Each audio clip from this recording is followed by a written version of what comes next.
What if I told you that one of the biggest entertainers in the world isn't just famous for his hits, isn't just famous for that really funny SNL sketch? If I'm sure you know it, you saw it, it's hilarious, you love it. What if he isn't famous just for that, and his reggaeton, and his mix of hip hop and all this kind of stuff? He's not famous for the hits, but he's famous for his heart. Not just the sold out shows, those stadium, huge things, not just the Grammy stages and that infamous speech that he made. What if he said it was the moments where he stepped out of them and stepped towards the people who needed him the most? What you're about to hear is not just another success story from about another artist, from rags to riches kind of thing, but it's about a story, a superstar who uses his story, not just to be heard, but to help. Because this is the story of Bad Bunny. Hi everybody, welcome back to Daniel Tells Stories. We don't just talk about celebrities, we don't just talk about local heroes or people who save animals, but we talk about the human behind the stories. We're talking about kindness and giving back, and what does real kindness look like when you change lives. And for me, it's important to do that, so make sure that you're subscribing and liking and sharing Daniel Tells Stories, because I do see you liking, but those subscriptions continue to help motivate me to give out to something else to other people, which I believe what this channel is. Let's get into it. Benito Martinez Osayo didn't start in a mansion. He didn't start with this great studio and what he is today. He actually started in a very middle class and humble beginning back in Puerto Rico. His mom was an English teacher and went to work every day. His dad drove trucks, and he had a passion for music like I do, and he would record music in his bedroom. And then also he joined the choir at church. He basically would be singing and working on his music wherever he went. When he went to university, he studied audiovisual communications for a couple of years and actually worked in a supermarket back in Groceries. He would ask people, do you want paper, plastic? Oh, that price check? Sure, yeah, I'll get that. And oh, thank you for coming in. You know, doing all those things, getting to know his community on a very deep and personable level, as they do in Puerto Rico. When he finally did get his songs up onto SoundCloud and YouTube, as we all do, the critics basically told him that he was too different. They didn't really understand him at first. They didn't really say that he fit the mold of what Latin music should be, because he was mixing reggaeton and actually hip-hop music together in Spanish only, and was very different at that time.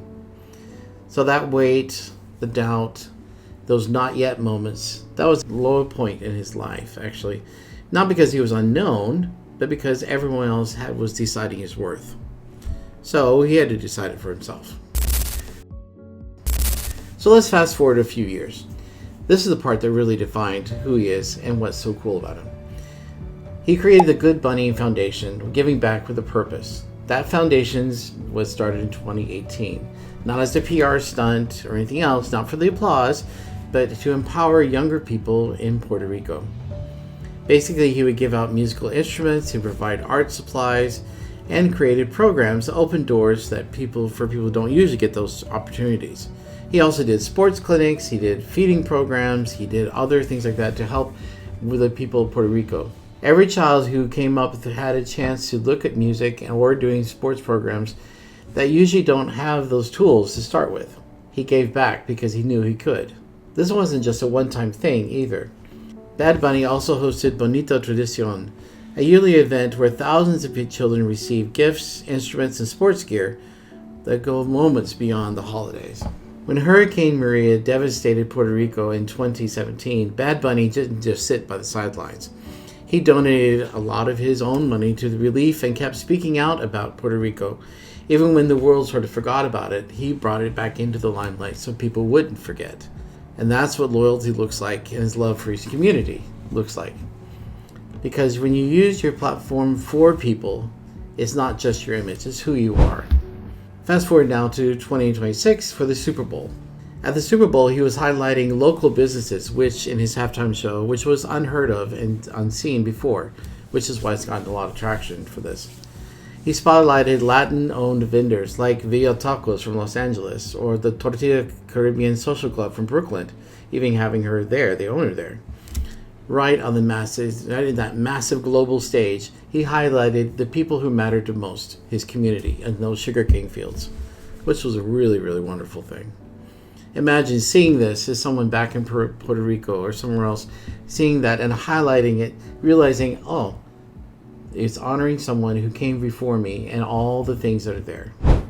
No matter what you think about Bad Bunny and his story, or about his music, or about what he is or what he is not, this story is not about that. His story is not about how loud his music is, whatever it is. It's about this. We don't need to wait for success to be kind. We don't need to be perfect to give back. And we don't need permission to stand up for people. He didn't forget where he came from. He honored where he came from. He kept pulling others forward with him. From kids who wanted a paintbrush to community spots that would last for decades in the memory, to small vendors standing up in the spotlight. Kindness isn't always quiet.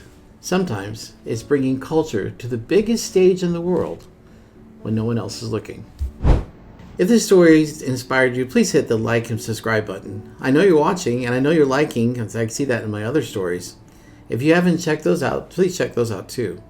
Having subscriptions help me, motivate me to bring more wonderful stories from around our world to you that need to be remembered.